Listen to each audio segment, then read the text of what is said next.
Documento Jovem Pan. O mundo vive um momento de transição profunda. Conflitos regionais, disputas entre grandes potências e o enfraquecimento das regras globais indicam que estamos entrando em uma nova era, mais instável, mais fragmentada e mais imprevisível. No Documento Jovem Pan de hoje, você vai entender como essa nova ordem está sendo construída, quem são os principais atores deste cenário e quais os impactos diretos para o Brasil e para a América Latina.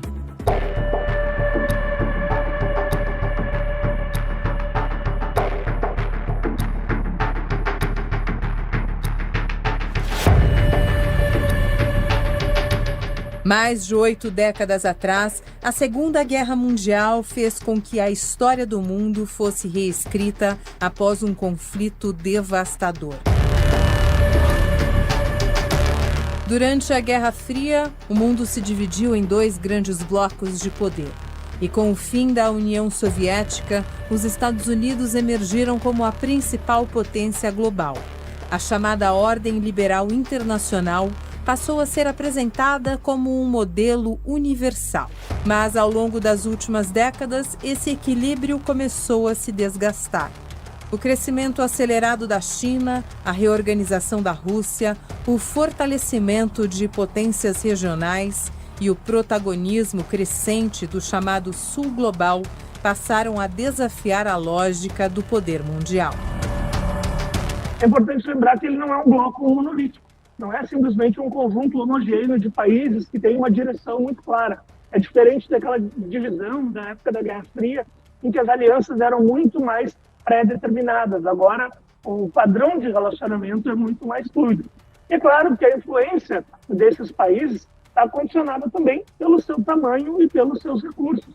A gente tem nesse bloco países que ainda são muito enfraquecidos, países que têm pouca voz, poucas condições de influenciar as relações internacionais, ao mesmo tempo que tem a China, que será provavelmente a principal potência do mundo nos próximos anos.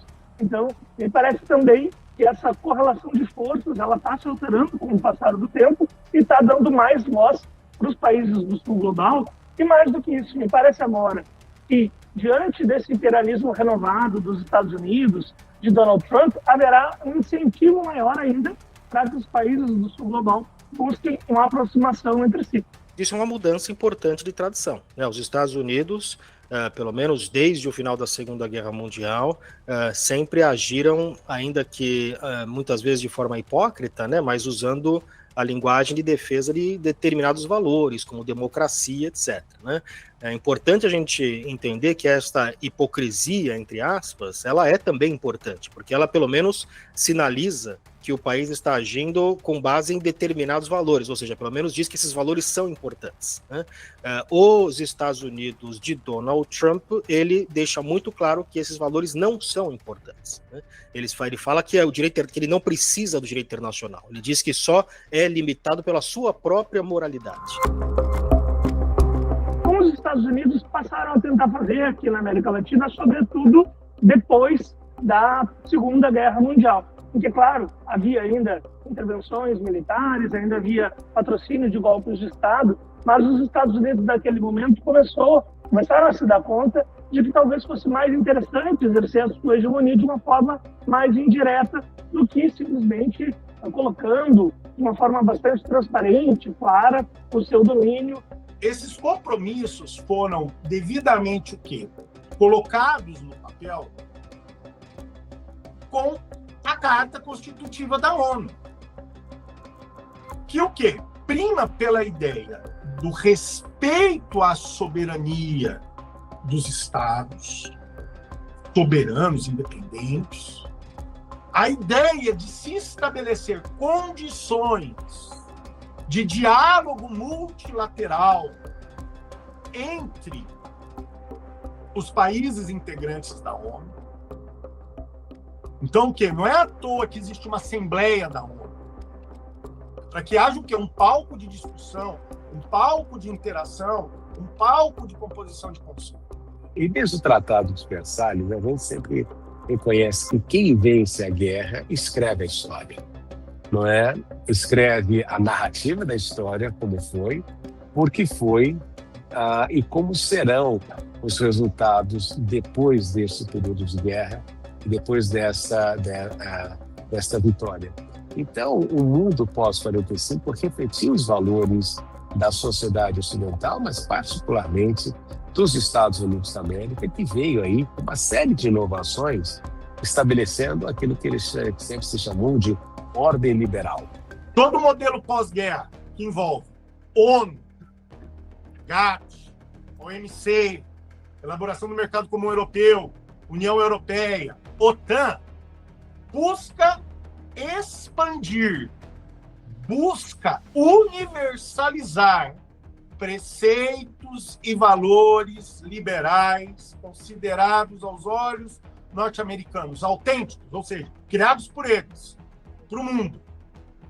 E o que o Trump agora está dizendo é que fracassou esse modelo, e esse modelo tem que ser o quê? Radicalmente revisto. Eu diria que não há um enfraquecimento das regras internacionais. O que há agora é uma sinalização por parte das grandes potências de que o mundo está tão conflitivo, os seus interesses estão tão exacerbados, que eles não estão dispostos a aceitar essas regras. Mas essa sempre foi a lógica do direito internacional. Eu sempre disse para os alunos que o poder das organizações internacionais, bem como do direito internacional, ele está sempre dentro do limite da política. É a política quem, na verdade, é o último juiz para determinar a atuação das grandes potências. Então, é como se a lei internacional ela fosse parcialmente obedecida, não porque ela fosse mais forte, mas sim porque os países estavam interessados em respeitar essas leis, porque não havia uma oposição muito clara entre os seus interesses e aquilo que a lei determinava. Agora, a partir do momento que há um choque entre os interesses das grandes potências e a lei internacional, aí é o primeiro que se sobrepõe ao segundo. Sempre foi assim, sempre vai ser assim. A novidade é que essas situações estão se tornando cada vez mais frequentes. Então, não é que a lei internacional esteja fragilizada, mas está cada vez mais claro que ela não consegue se sobrepor à realidade política.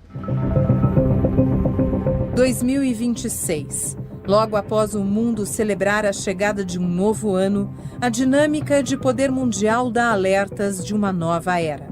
No dia 3 de janeiro, um ataque dos Estados Unidos à Venezuela, com uso explícito da força e captura do ditador Nicolás Maduro, revelou uma mudança de postura. Menos preocupação com consensos, menos constrangimento com o direito internacional.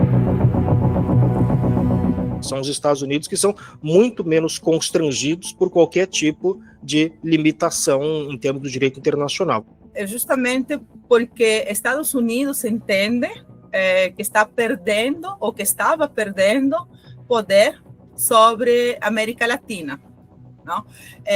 Devido ao forte crescimento, sobretudo da China na América Latina. E a China é vista, né, pelos Estados Unidos como uma ameaça comercial, né? E isso coloca em xeque especificamente possíveis negociações, possíveis formas, por exemplo, de intervenção também política dentro da região. A América Latina, na realidade, anteriormente ela não tinha muita expressão, digamos assim, né? Sempre foi importante para os Estados Unidos, inclusive os Estados Unidos a entende como um quintal, né? O próprio vice-presidente, né, o Vance, né, chama a América Latina de quintal, né, de quintal dos Estados Unidos. O direito internacional público não é propriamente um direito, mas são cartas de consenso bilaterais e multilaterais, por tratados, convenções, que não possuem necessariamente força cogente. O que é força cogente? Sanção, punição, uma retaliação. Claro que temos aí algumas promessas, como o Tribunal Internacional Penal, mas o Tribunal Internacional Penal, o Tribunal de Haia, primeiro, só serve para aqueles que o quê? Aderiram a essa jurisdição internacional.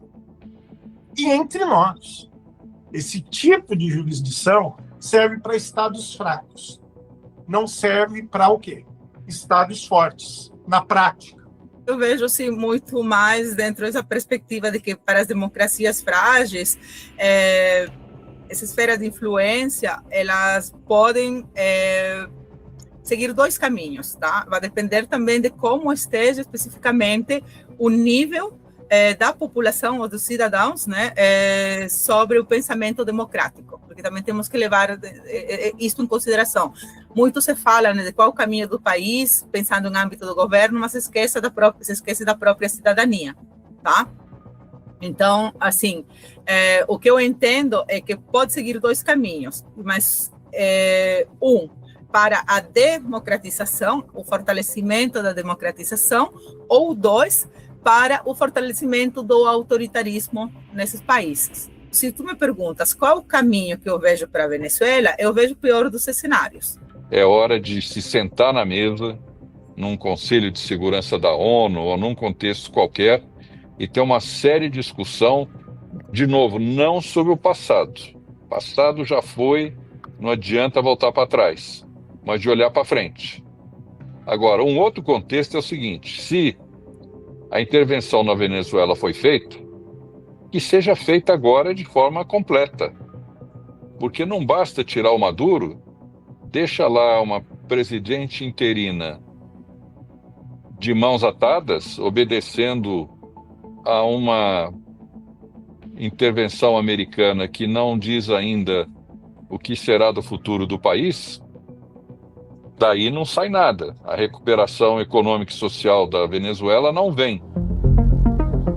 A Venezuela passa a representar um laboratório de uma nova lógica do poder mundial, ou seria antiga. Formulada no século XIX, a doutrina Monroe surgiu com o princípio da América para os americanos. Na prática, a ideia serviu para justificar a projeção de poder dos Estados Unidos sobre o continente e estabelecer a América Latina como uma área estratégica de influência exclusiva. Mais de 200 anos depois, a intervenção estadunidense na Venezuela representou uma inversão na qual soberania, multilateralismo e regras globais cedem espaço à noção de áreas de influência e à disputa direta por recursos, poder e alinhamentos estratégicos.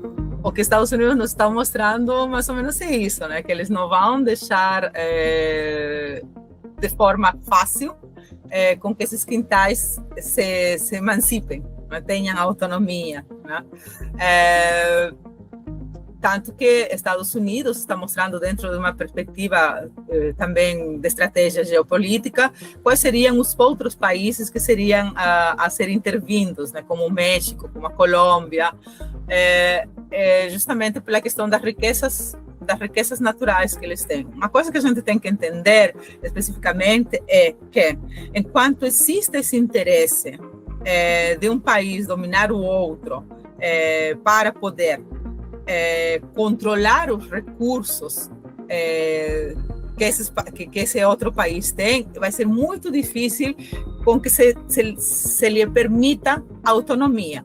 E essas interferências, então, que vamos ver nesse dito quintal dos Estados Unidos, né, vai ser dado em nome da própria democracia. Isso também é um perigo.